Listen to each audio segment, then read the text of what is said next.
Buenas noches, muchachos. ¿Cómo están? ¿Me escuchan? Oye, ¿me escuchan? Todo bien, ingeniero, excelente. Sí, ¿Usted qué? ingeniero. Qué bueno.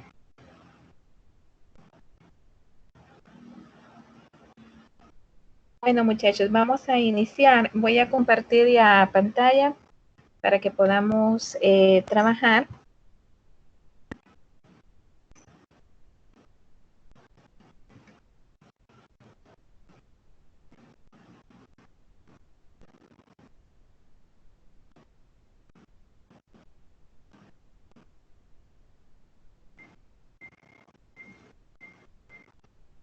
Bueno, en la clase pasada habíamos visto como último tema y aparte de auditoría de sistemas, habíamos visto que existía una prácticamente lo que eran las pruebas de mantenimiento y auditoría son actividades que van hasta cierto punto relacionadas entre sí, pero que al mismo tiempo tienen independencia, es decir, son necesarias al momento de implementar el sistema y para darle continuidad y también para hacer revisiones a nivel de cómo estamos en cuanto a telecomunicaciones, cómo estamos en cuanto a infraestructura, cómo estamos en cuanto a seguridad, cómo estamos en cuanto a nuestro data center, cómo estamos en cuanto a nuestros equipos y básicamente pues y la tarea de lo que es un gerente de informática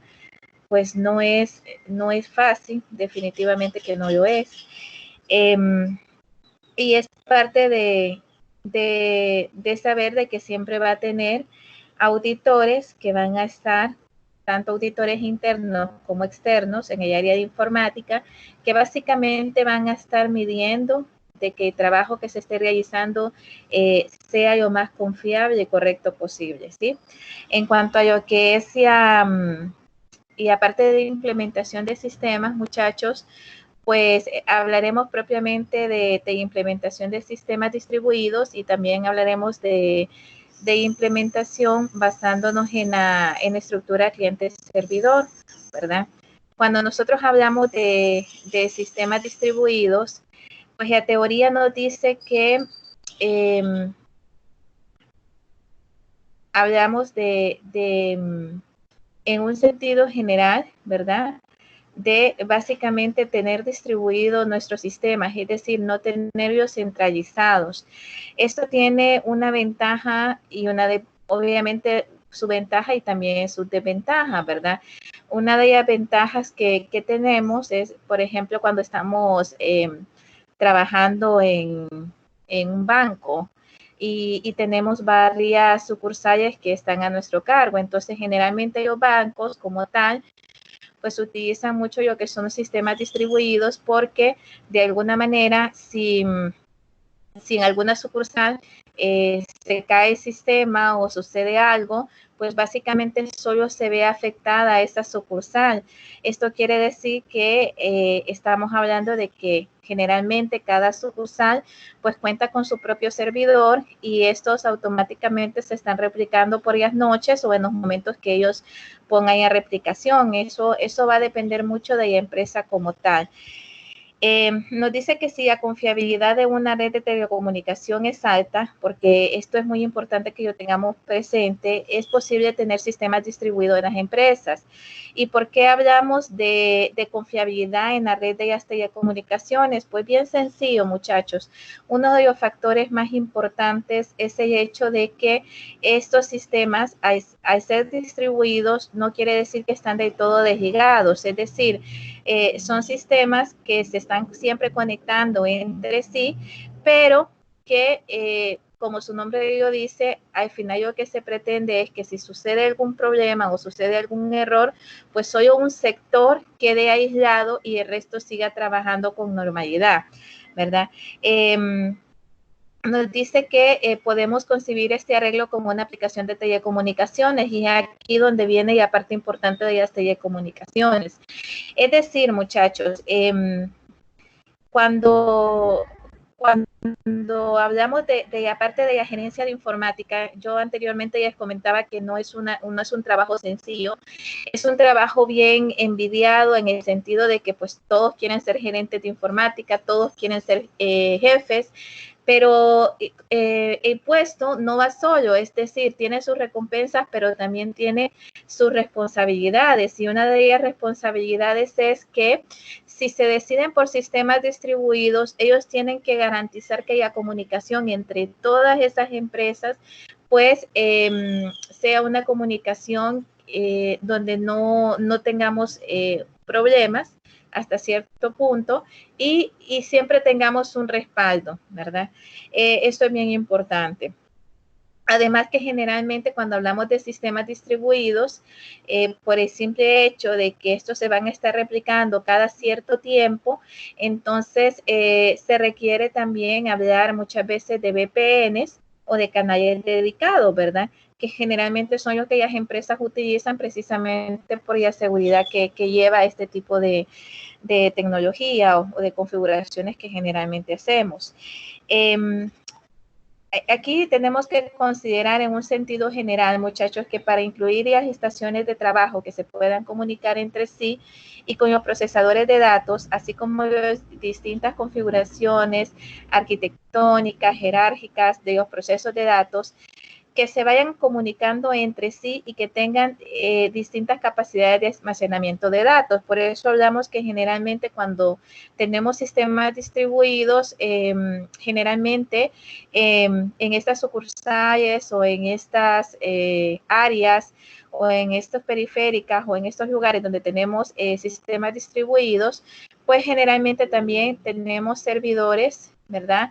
Que tengan la misma capacidad o capacidad semejante a la que tiene nuestro servidor principal, ¿verdad? Porque recuerden que en este caso estamos hablando también de bases de datos distribuidas, es decir, bases de datos que estructuralmente son las mismas, pero que están almacenando información propiamente de lugar o de agencia o de área donde se estén procesando y que estas después se tienen que replicar. Por lo tanto, esto es muy importante que lo tengamos en cuenta. En cuanto a lo que es la tecnología cliente-servidor, muchachos, nos dice que el modelo cliente-servidor, las computadoras cliente-servidor y la tecnología cliente-servidor y arquitectura cliente-servidor se refiere a un modelo de diseño que podemos considerar como aplicaciones que se ejecutan en una red. Cuando nosotros hablamos generalmente de la estructura cliente-servidor, estamos hablando generalmente de estructuras centralizadas, muchachos, ¿sí? Donde básicamente tenemos un servidor y tenemos nuestros clientes, que en este caso son nuestras computadoras que están conectadas o que simultáneamente se conectan a este servidor, ¿sí? Hay una configuración más compleja en la que involucran 3 conjuntos de computadoras para realizar los procesos de recuperación, procesamiento, almacenamiento y recepción de datos.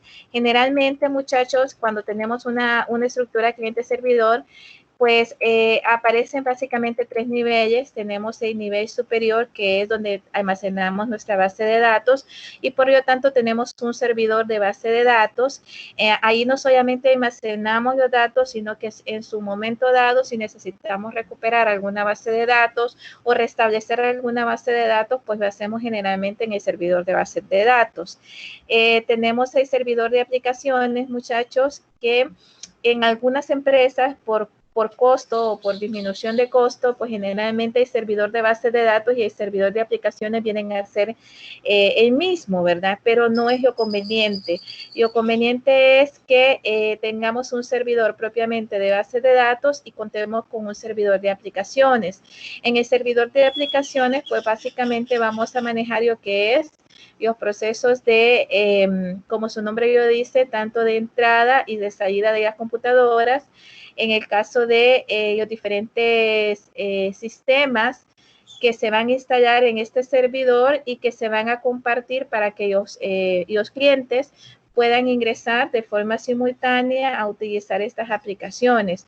Es decir, en este escenario generalmente tenemos centralizado lo que son nuestras aplicaciones y únicamente brindamos el acceso directo a cada computadora o a cada cliente para que estos se puedan conectar, pero básicamente donde tenemos nuestras aplicaciones instaladas es en el servidor de aplicaciones, ¿verdad? Y ahí es donde se ejecutan y bajo el recurso que tengamos en ese servidor es que obviamente nos va a funcionar. ¿Qué pasa si se cae, por ejemplo, el servidor de aplicaciones y tenemos el servidor de bases de datos?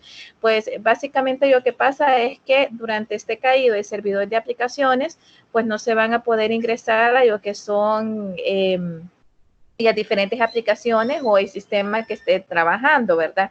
Pero a base de datos como tal, ¿verdad? Obviamente, mientras no se restablezca el servidor de aplicaciones, pues no podemos hacer nada en la base de datos, no se pueden hacer consultas, no se pueden hacer búsquedas, no se pueden hacer actualizaciones, no se pueden registrar, por decir algo, nuevos clientes. Hasta que ese servidor de aplicaciones esté restablecido, es que básicamente se va a poder tener acceso al servidor de base de datos. Ahora bien, físicamente, como están separados, muchachos, quiere decir que hasta cierto punto, pues, si pasa algo con el servidor de aplicaciones, pues no nos afecta el servidor de base de datos, ¿verdad? Y a nivel de administrador de bases de datos, pues ahí sí va a poder tener acceso y va a poder generar de repente informes o reportes que urja a la gerencia o que sean de forma inmediata. Tenemos también, y aparte del servidor web, que este servidor web generalmente, en el servidor web generalmente se instala lo que es el servidor de correos, aunque muchas empresas como tal, muchachos, pues ya no es tan factible tener, por decir algo, 3 servidores físicos para cada cosa, ¿verdad? Sino que generalmente lo que se hace es migrar a la nube, en el sentido de que, bueno, el servidor web generalmente lo manejamos en la nube y aparte de correos y gestión de correos, pues también la manejamos en la nube. Todavía tenemos empresas que están a la antigua en el sentido de que todavía cuentan con un servidor de base de datos y con un servidor de aplicaciones. Aunque también tenemos empresas que están innovando en el sentido de que poco a poco van disminuyendo lo que es el área de IT, obviamente por el costo que implica el tener 3 servidores, el tipo de mantenimiento que se tiene que dar a nivel de infraestructura, cómo tenemos que tener nuestro data center. Entonces, implica una logística que realmente conlleva bastante trabajo y no solamente bastante trabajo,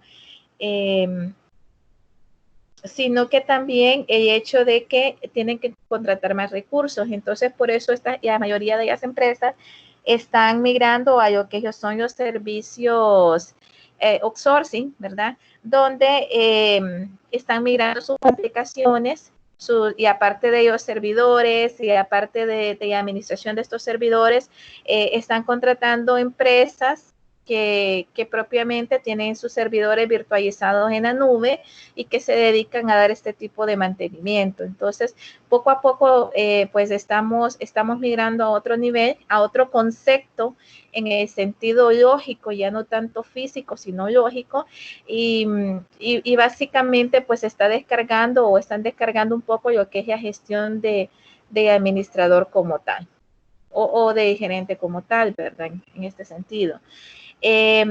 Adicionalmente a eso, pues propiamente tenemos las computadoras que son los clientes. Hay muchas aplicaciones, muchachos, que aunque sean una configuración cliente y servidor, no implica que en las computadoras no se tenga que instalar algún tipo de aplicación, ¿verdad?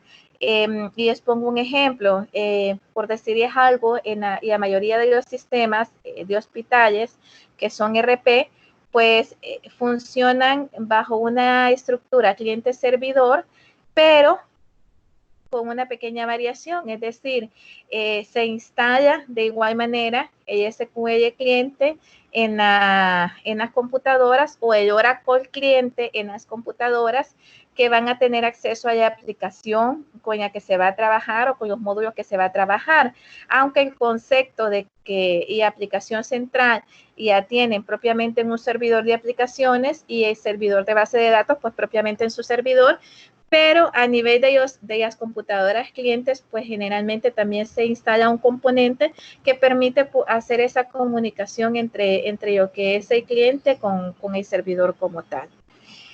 El cliente, como parte del modelo cliente-servidor, tenemos unas definiciones que al ver el término cliente podría verse también, se podría interpretar o podríamos pensar en personas o usuarios, ¿verdad? Pero realmente cuando hablamos de clientes, realmente no estamos hablando tanto de usuarios, aunque sí se puede dar esa interpretación. Generalmente estamos hablando de equipos que se conectan o que están, sí, básicamente de que por medio de nuestra red, ¿verdad? Se están conectando a los servidores como tal. Sin embargo, en el modelo cliente-servidor, el término cliente se refiere, no se refiere a las personas, lo que habíamos dicho, sino que se refiere a las máquinas que se conectan en la red y que estos, a su vez, son los que sirven como punto típico de entrada al sistema cliente-servidor que utilizan los humanos. Es decir, obviamente cuando nos referimos a clientes, estamos hablando de los equipos como tal, aunque muchas veces se interpreta de que pueden ser los usuarios, pero no es así. Por lo tanto, los clientes podrían decirse que son las computadoras de escritorio que se conectan a la red, que eso ya lo habíamos dicho anteriormente. Una estación de trabajo, computadoras portátiles o cualquier otra forma en la que los usuarios puedan ingresar al sistema, es decir, en medio por el cual los usuarios ingresan al sistema. En cuanto a lo que tenemos, y a ventajas y desventajas, como en todo, muchachos, existen propiamente ventajas y existen desventajas. Y las primeras empresas en adoptar el modelo cliente-servidor descubrieron que no siempre es la mejor solución a los problemas informáticos de la organización. Con frecuencia se pide al diseñador de sistema que avale un modelo cliente-servidor que ya esté en funcionamiento. Es decir, por ejemplo, aquellas empresas donde tienen bastantes sucursales y además de eso, algunas de esas sucursales o de oficinas están ubicadas en áreas donde la comunicación es bastante inestable en el sentido de que no pueden tener una comunicación permanente. Entonces, en este sentido, un modelo cliente-servidor es poco práctico. Por ejemplo, hay una empresa aquí en San Pedro Sula, ¿verdad? Que a nivel institucional es bastante grande, tiene varias oficinas y curiosamente, y hay infraestructura que ellos tienen, el modelo que ellos tienen como tal es cliente-servidor, a pesar de que tienen estas oficinas.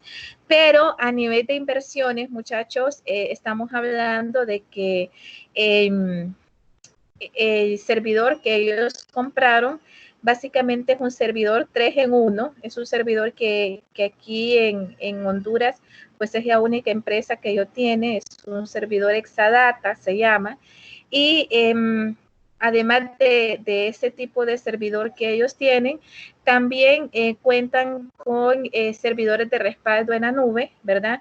En todo caso de que no suceda algún problema propiamente con el servidor, pues básicamente automáticamente ellos tienen configurado a que se conecte con los servidores virtuales que ellos tienen en las nubes y adicionalmente a eso cuentan con canales dedicados y también cuentan con canales de respaldo.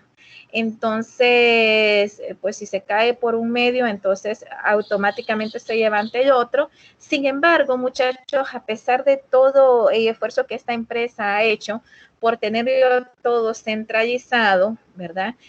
pues ha tenido problemas en el aspecto de que los usuarios pues muchas veces sienten el sistema lento. Otro problema es que, por ejemplo, las empresas de telecomunicación que brindan servicio de Internet, pues generalmente todas pasan por el mismo canal. Entonces, si sucede algo, pues básicamente se quedan sin comunicación. Y han habido días, por ejemplo, o veces donde han estado hasta 3, 4 días que no han podido trabajar con el sistema precisamente por esto. Entonces, en ese momento, pues uno dice, hubiera sido mejor que se hubieran decidido por una tecnología o por una solución de sistemas distribuidos. Y lo que sucede es que a nivel de la confidencialidad de información como tal, tener sistemas distribuidos a nivel de seguridad, pues también tiene que ser bien robusta. Y en este caso, pues esta empresa como tal se había prestado a muchas situaciones que por lo tanto no podían permitirse o no podían darse el lujo de tener los sistemas distribuidos como tal. Entonces, por eso ellos optaron por esa solución. Tenemos que, así como cualquier otra propuesta de cómputo corporativo en cuya creación usted no haya tenido una parte activa, debe revisar el plan cuidadosamente. Esto es muy importante, muchachos. Y aparte de nosotros, como gestores, como administradores de proyectos, es muy importante en el sentido de que muchas veces estamos amarrados de mano, en que muchas veces no podemos tomar decisiones en base a lo que nosotros consideramos que es lo mejor, ¿verdad? Pero tenemos que ser cuidadosos en documentarnos, en revisar bien cuáles son nuestros alcances, en dejar bien establecido y las bases y las solicitudes que en su momento nosotros hicimos a la empresa. Y esto nos va a ayudar a evitarnos muchos dolores de cabeza, ¿verdad? En el sentido de que podemos incluso sugerir algún tipo de estructura que de repente no sea la más conveniente para la empresa. Entonces, tenemos que ser bien cuidadosos en esta parte, en revisar el plan, en revisar cuáles son los alcances, en revisar cuál es la estructura de la empresa y en ver básicamente cuál es el rubro, porque esto es muy importante, cuál es el rubro de la empresa. Si es una empresa de servicios, pues ahí hay que tener mucho cuidado en el tipo de estructura que nosotros vamos a definir, muchachos. ¿Cuánto tiempo un cliente puede esperar? ¿Cuánto tiempo un paciente puede esperar? No es lo mismo de área de producción, nunca va a ser igual, son empresas con rubros totalmente diferentes y con servicios diferentes. En algunos podemos dar un mayor tiempo de holgura, en otros no. Entonces, en ese sentido tenemos que ser bien cuidadosos. Por eso nos dice que más que todo es buscar que realmente el modelo cliente-servidor apoye la cultura organizacional, es decir, siempre tenemos que preguntarnos eso. Por eso es muy importante ver cuáles son los alcances de la empresa, cuál es el rubro de la empresa, cuál es la cultura organizacional de la empresa. Es muy importante para poder tomar una decisión. También, ¿qué cambios son los que necesitamos en la cultura informal y en los procedimientos de trabajo formales para que el modelo cliente-servidor pueda usarse con toda su potencia? Es decir, ¿se imaginan ustedes, por ejemplo, que se gasten millones en comprar un servidor que tenga suficiente capacidad y de repente las computadoras que nosotros tenemos como clientes sean computadoras viejitas? Entonces, obviamente, cuando se quieran conectar o cuando queramos visualizar algún aplicativo en el sistema, aunque tengamos un servidor potente y aunque tengamos una infraestructura a nivel de nuestro cableado, de nuestra red, bien, pero de repente tenemos computadoras demasiado viejas, entonces esto puede verse afectado el rendimiento del sistema como tal. Y algo muy importante, muchachos, es siempre preguntarnos cuál debe de ser el rol de nosotros como administradores de sistemas o como analistas de sistemas, es decir, nuestro involucramiento. Tenemos, obviamente, nuestra responsabilidad es analizar cuál es el esquema de la red que se tiene. Más adelante vamos a ver cómo siempre tenemos que ver la parte conceptual de cómo tenemos distribuida nuestra red o la empresa, cómo tiene distribuida su red.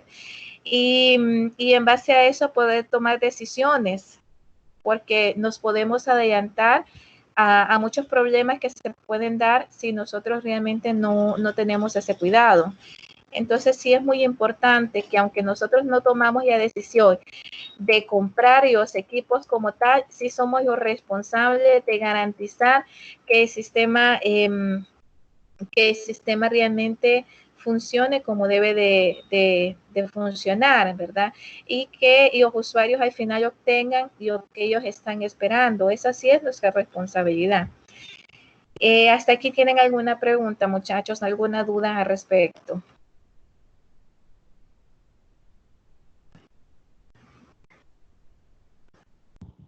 Pues tal vez, buenas tardes, ingeniero, le saluda Edgar Zúñiga. Dígame, Edgar, buenas tardes. De repente, más que duda, pues prácticamente un aporte con respecto a lo que usted decía de los clientes, ¿cómo se llama? Conectados a los servidores. Normalmente, pues muchas empresas hoy lo que están haciendo es que están migrando a sistemas como por ejemplo terminales tontas o dumb terminals, por mencionar algunos, por ejemplo, en el caso de los in-computing.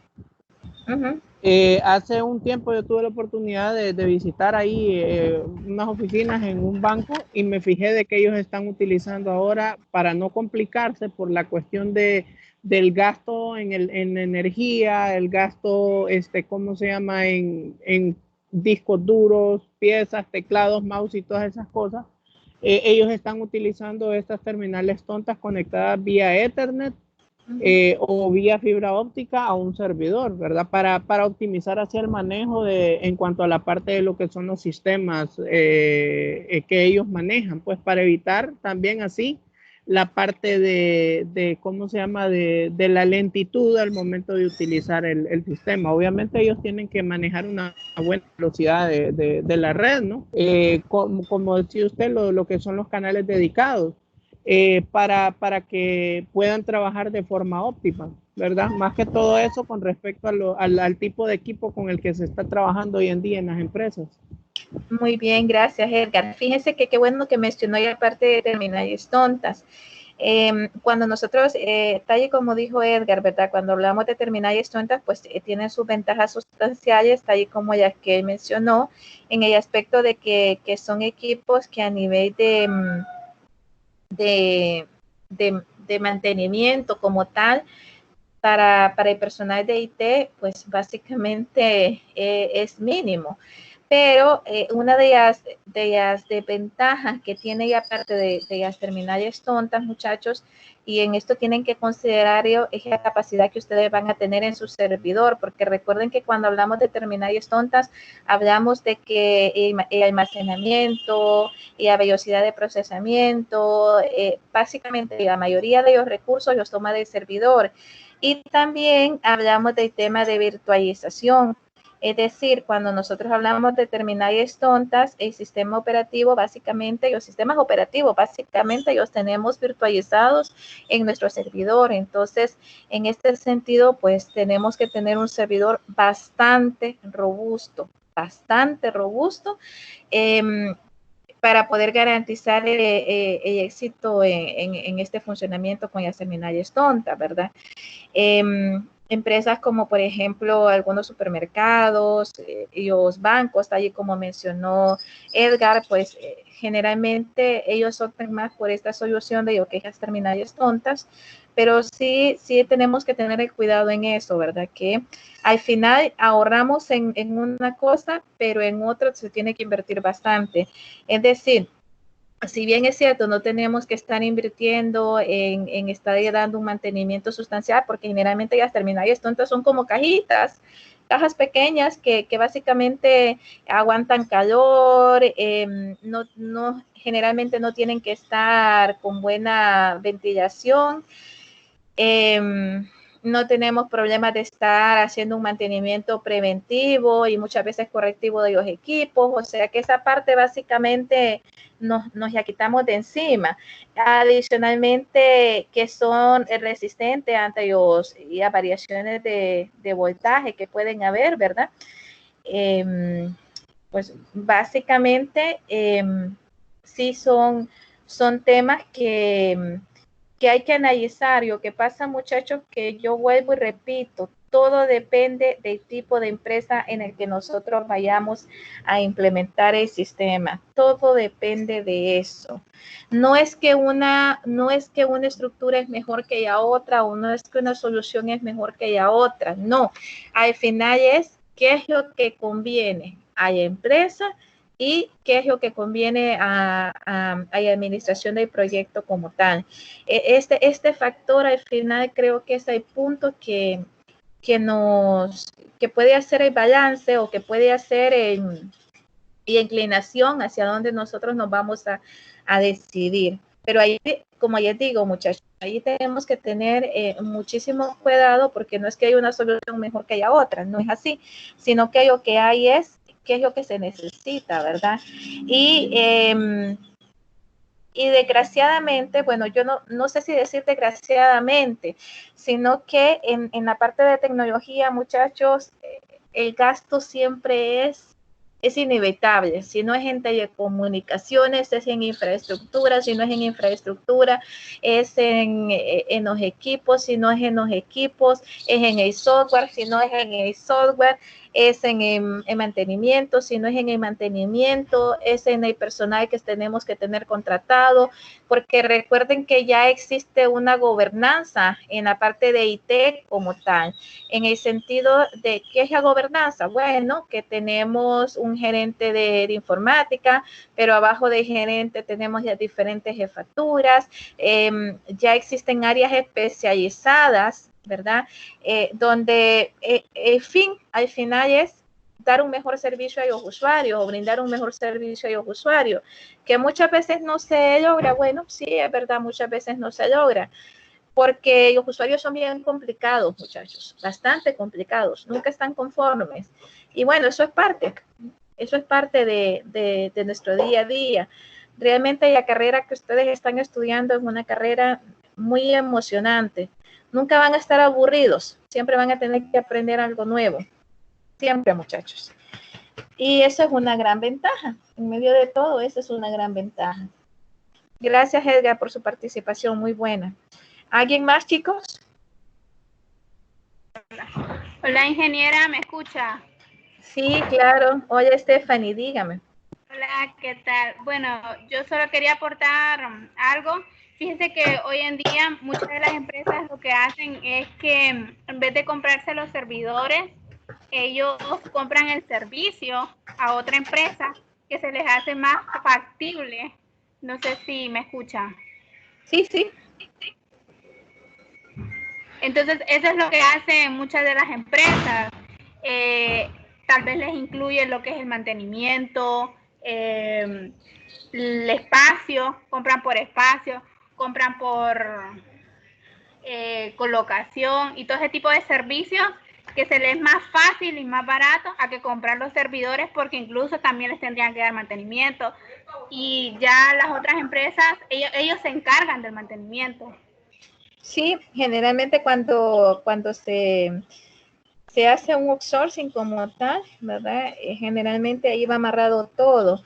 Sí, y lo que sucede, muchachos, es que el empoderamiento al final es bien poco, pues, y es bien poco en el sentido de que a nivel de las empresas como tal, pues el hecho de que tengamos outsourcing no quiere decir que la empresa no va a tener gastos. Claro que lo va a tener, porque estas empresas que brindan el outsourcing igual van a tener que contratar un especialista, van a tener que contratar administradores de proyectos, por decir algo, van a tener que contratar auditores, es decir, ellos van a tener que hacer toda esta contratación.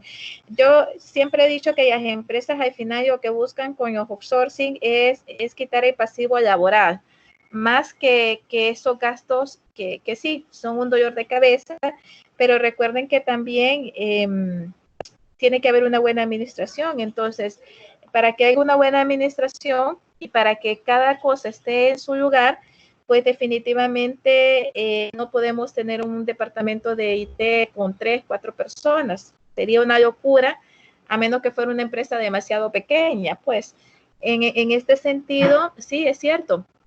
Y las empresas están migrando, yo que es la parte de outsourcing, pero vuelvo y repito, muchachos, siempre tenemos que tomar en cuenta y tenemos que considerar cuál es la ventaja y cuál es la desventaja. Yo que para una empresa es una solución óptima, para otra empresa puede que no lo sea, ¿sí? Y otra de las cuestiones es qué tan dispuesta está la empresa a invertir, porque esos servicios no son nada baratos, ¿sí? Entonces, habría que, eso al final, muchachos, esa decisión se tiene que tomar de una forma bien objetiva. Por eso el secreto de todo, y escúchenme bien lo que les digo con esto, el secreto de todo es conocer bien la empresa y el rubro de la empresa que nosotros estamos evaluando, que nosotros estamos realizando un análisis previo. Si nosotros llegamos a conocer bien la empresa, ¿a qué se dedica esta empresa? ¿Cuáles son sus competidores? A ver a nivel de estadísticas cuáles han sido sus utilidades, cuáles han sido los gastos que estas empresas han tenido en los últimos años. Si ustedes se toman el tiempo para hacer eso, muchachos, créanme que tienen un camino, un gran avance, pues, definitivamente que sí. Hasta aquí tienen alguna pregunta, chicos. Gracias. Muy buena participación también, Stephanie. Gracias. ¿Seguimos, muchachos? Bueno, en cuanto a la computación en la nube, chicos, también es otra opción que tenemos. Nos dice que este tipo de computación se describe como una metáfora para Internet, ya que a menudo Internet se dibuja como una nube en el diagrama de la red. Y yo creo que eso es algo que generacionalmente ha pasado de generación en generación, ¿verdad? Cuando nosotros hacemos un esquema y queremos representar lo que es Internet, pues básicamente lo que hacemos es que dibujamos una nube. Al utilizar la computación en la nube, las organizaciones y los usuarios individuales pueden usar servicios web, servicios de base de datos, lo que habíamos hablado, servicios de aplicaciones a través de Internet, sin tener que invertir en la parte de hardware o personal, software o herramientas de software. Esto es en teoría. Pero a nivel de inversión, el costo casi siempre se eleva, muchachos, ¿verdad? Lo que sucede es que, miren, no es lo mismo, y aquí hay un análisis bastante extensivo en esta parte. No es lo mismo que a nosotros nos vendan, por decirles algo, un carro en 75,000 empiras, que hay que dar yo en este momento, por decirles algo, aunque vendan un carro que tiene especificaciones parecidas o que es bien similar al carro que ya está vendiendo en 75,000 empiras por 250,000 empiras, pero tiene la opción de ir pagando durante 5 años, ¿verdad? Y adicionalmente a eso, pues estas empresas tienen un plus bien interesante, que tienen un servicio 7x24. Entonces, ¿qué pasa? Y esto es muy importante. ¿Cómo garantizan ustedes en un hospital, por decirles algo, que en todo momento van a tener un sistema? En estos momentos que estamos viviendo esta parte de la pandemia, pues yo les puedo decir algo y se lo puedo decir con muchísima certeza. Y las personas que más deben de estar trabajando, aparte de los docentes, son son las personas encargadas de los sistemas en los hospitales. Porque no es sencillo, porque estamos hablando que los hospitales nunca cierran. Están a 24 horas y los 365 días del año. Ahí no hay navidades, no hay año nuevo, no hay nada, muchachos.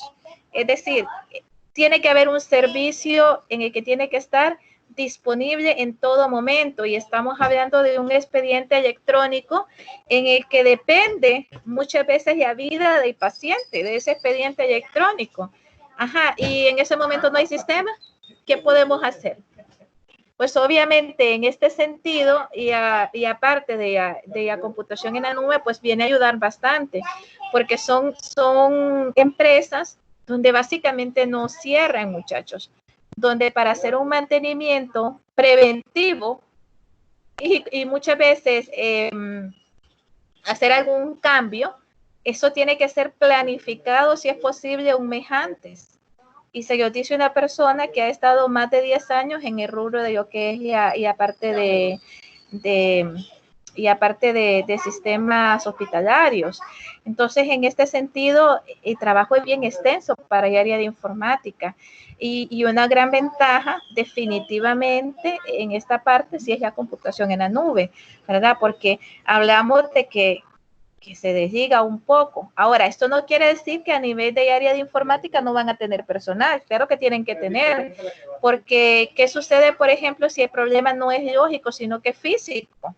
¿Ah? Si de repente es que una computadora ya desconectaron o pasó ya hacia Dora y por error desconectó el cable de red, ahí no estamos hablando nada de ese tipo de servicios. Entonces tenemos que tener personal que esté ahí, que si es posible pues esté en los 3 turnos, ¿verdad? Es un tema bien delicado en este sentido, porque este tipo de rubros pues sí requieren una mayor dedicación y un mayor trabajo en la parte de área de informática, ¿verdad? Entonces, es muy importante ver para qué nosotros vamos a utilizar este servicio. El esquema anterior que habíamos visto también eran 3 servidores: el servidor de base de datos, el servidor de aplicaciones y el servidor web. Y a diferencia, muchachos, radicaba en el que el servidor de base de datos como tal y el servidor web y el servidor de aplicaciones pues se tenían de una manera física. En este sentido pues lo tenemos de una forma virtualizada, lógica, y básicamente no tenemos nosotros lo que es la administración de estos servidores, sino que básicamente lo digregamos o agarramos en no tener esta administración como parte de la institución, sino que hacemos un outsourcing para que otras empresas pues se dediquen a hacer este mantenimiento. Obviamente estas empresas, muchachos, son empresas serias, los que brindan este tipo de servicio, y siempre se firma un convenio de confidencialidad, ¿verdad? Adicionalmente al convenio de confidencialidad que se firma, también se establece bastantes pautas en el sentido de hasta qué punto, si llega a haber una divulgación de información o si se llega a perder esa información, y las penalizaciones, ¿verdad? Y las demandas que pueden haber para estas empresas que vienen en este tipo de servicio. Entonces, esto es muy importante que lo tengamos en cuenta. Hasta aquí, chicos, ¿alguna pregunta, alguna duda?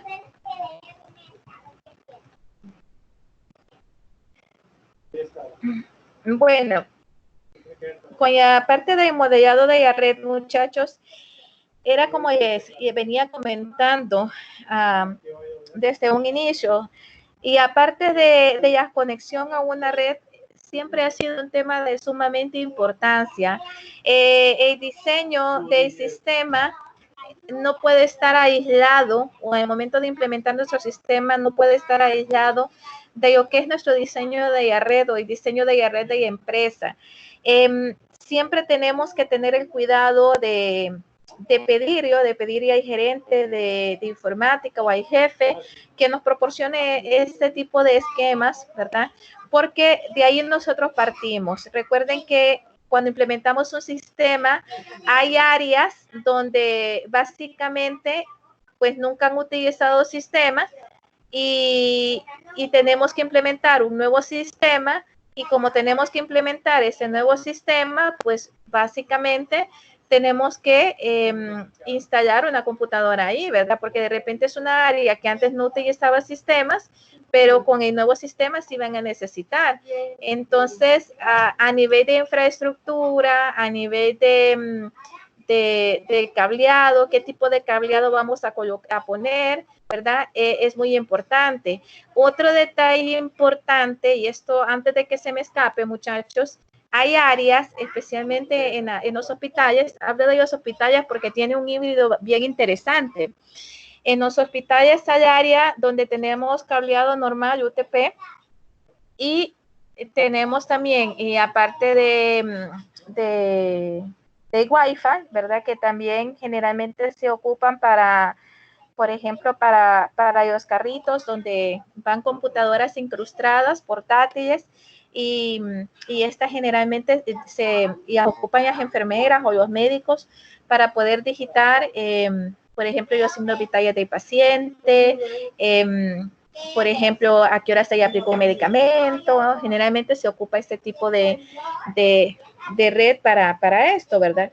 Pero también tenemos áreas, como son las áreas de radioimágenes, donde estas áreas como tales, muchachos, no funciona un cableado categoría, un cableado UTP, por ejemplo. No funciona. Tampoco podemos poner red inalámbrica porque tampoco va a funcionar. Hay demasiada interferencia. Y es porque esa área de radiología como tal, y los equipos como tal, son equipos que hay mucha radiación ahí. Entonces, en este caso, en esas áreas tenemos que poner fibra óptica, ¿sí? Y ahí tenemos que tener bastante cuidado en este sentido, ¿verdad? Porque si nosotros no hacemos esa disgregación, si nosotros no analizamos dónde debería de ir cada modelo de red, dónde debería de ir cada tipo de conexión, pues también podemos tener serios problemas, ¿sí? Entonces, nos dice que un diseño de sistema, tenemos que decidir sobre las configuraciones de la red, tenemos que definir sobre el hardware que vamos a tener, y tenemos que definir también qué tipo de equipo a nivel de seguridad vamos a tener en nuestra red, ¿verdad? Si de repente vamos a utilizar un Fortinet, si de repente pues lo vamos a manejar por medio de servidor de dominio. Entonces, básicamente es cómo vamos a estar administrando nuestro ancho de banda, cómo vamos a estar haciendo ya revisiones periódicas si no hay una saturación. Básicamente este es el cuidado que tenemos que tener, muchachos. ¿Hasta aquí tienen alguna pregunta?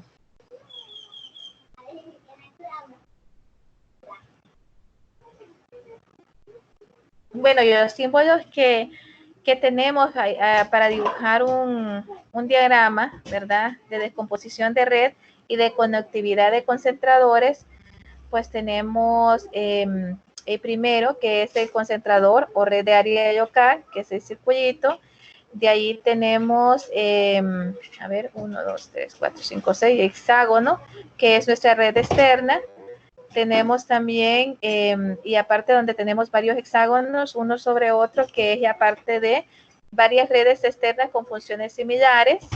Tenemos nuestros cuadrados, que son estaciones de trabajo, y también tenemos nuestros cuadrados apilados, que significan varias estaciones de trabajo con funciones similares.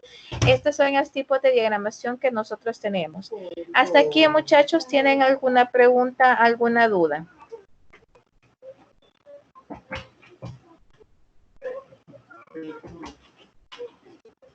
Estoy bien.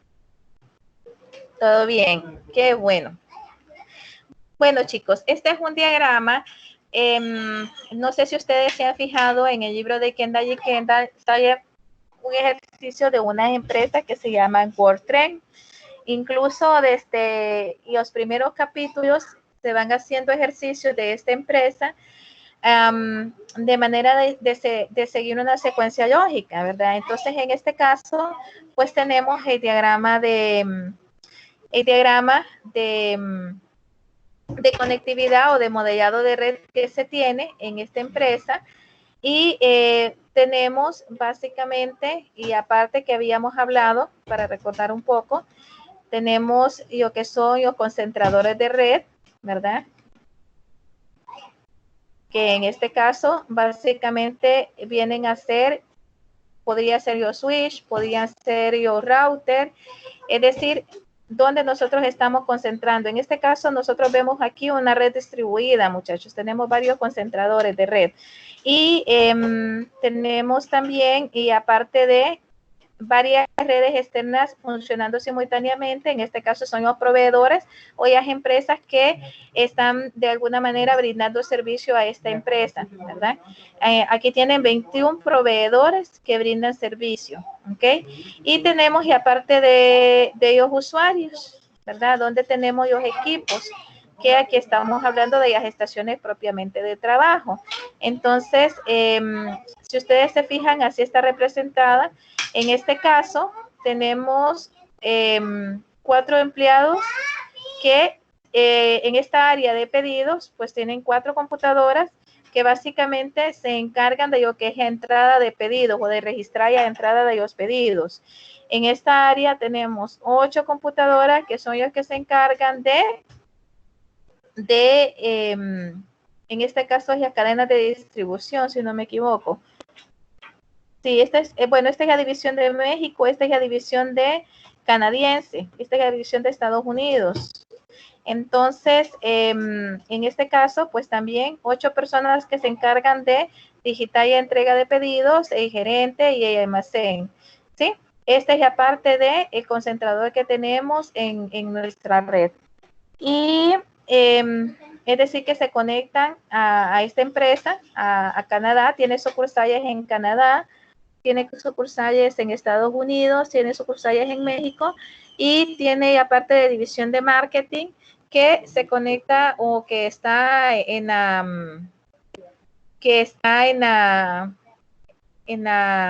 nuestro nodo principal. Y todos estos se están conectando, o todos estos enrutadores se están conectando a nuestro nodo principal, ¿sí?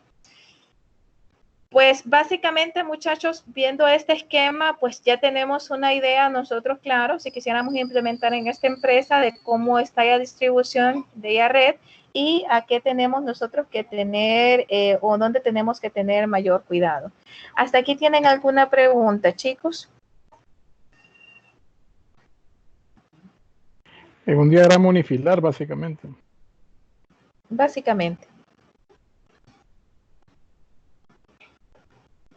Básicamente, Otto. ¿Dudas hasta aquí, muchachos? Pasamos a asistencia, ¿les parece? Chicos, recuerden que esta semana tienen el examen, ¿verdad? Correcto. ¿Cuándo es el examen, Lick? Perdón, que ya me va a descargar aquí. El examen va a quedar configurado, chicos, para que ustedes lo puedan revisar, ya sea el viernes 22, sábado 23 o domingo 24. O sea que cualquiera de esos días ustedes lo pueden revisar. Listo. Excelente. Gracias. Bueno, chicos, no se me desconecten que voy a pasar asistencia.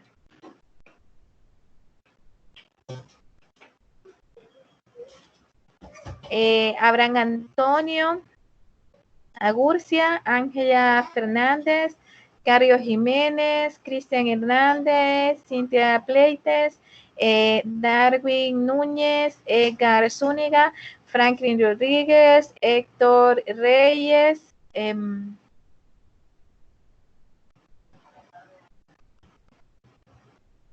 a ver, chicos.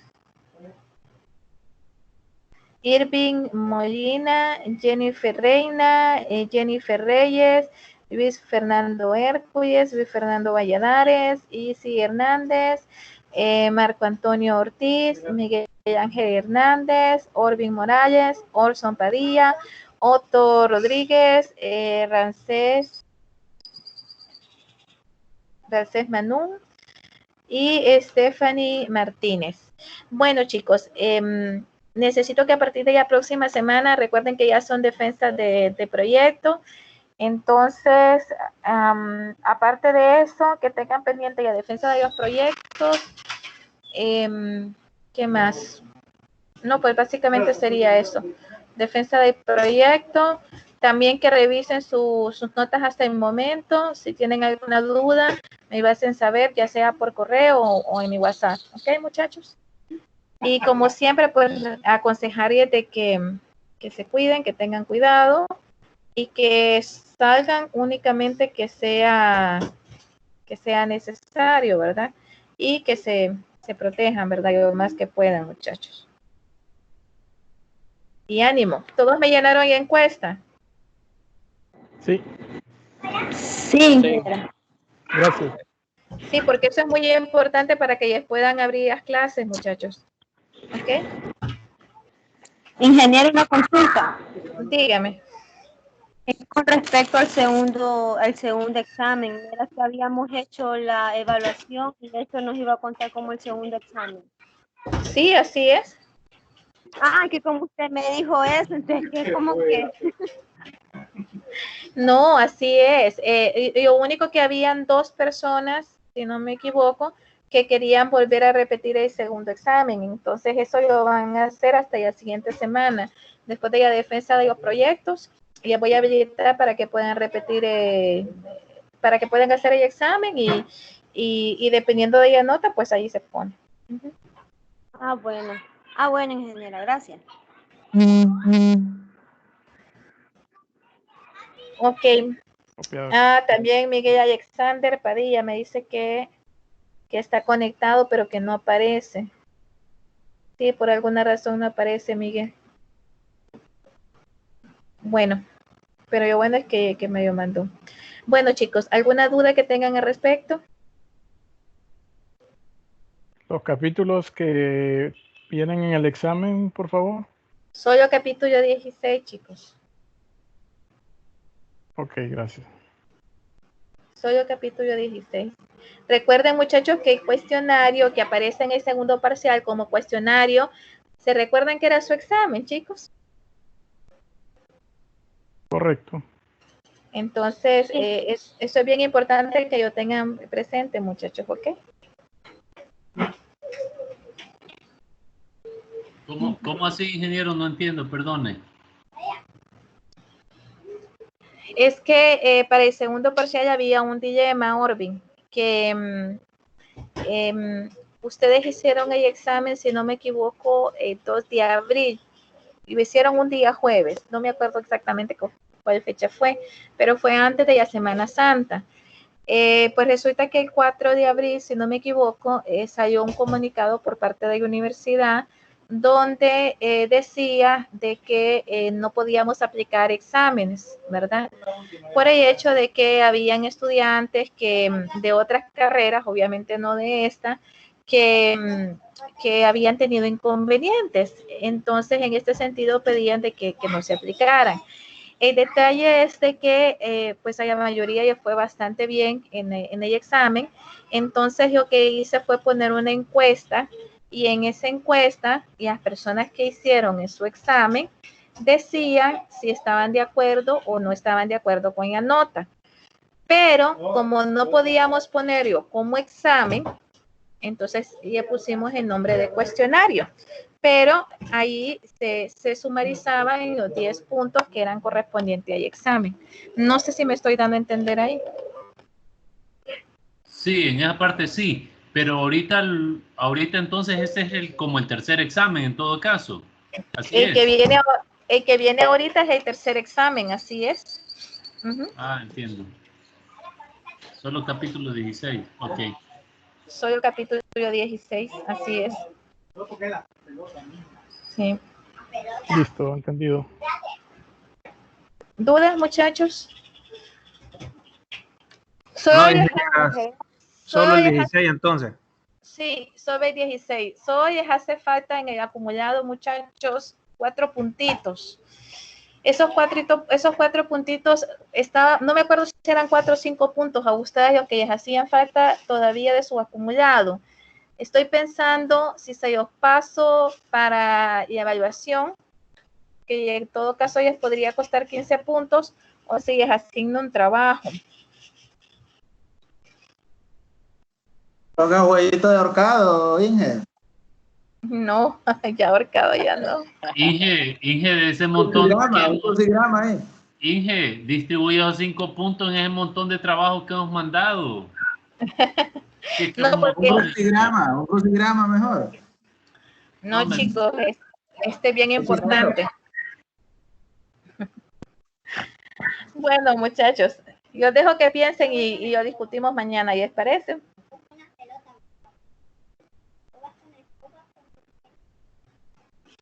¿Jóvenes? Gracias, Inge. Listo. Bueno, muchachos. Gracias, Inge. Está bien, Inge. Buenas tardes. Nos vemos. Buenas noches, ingeniera. Buenas tardes, Eka.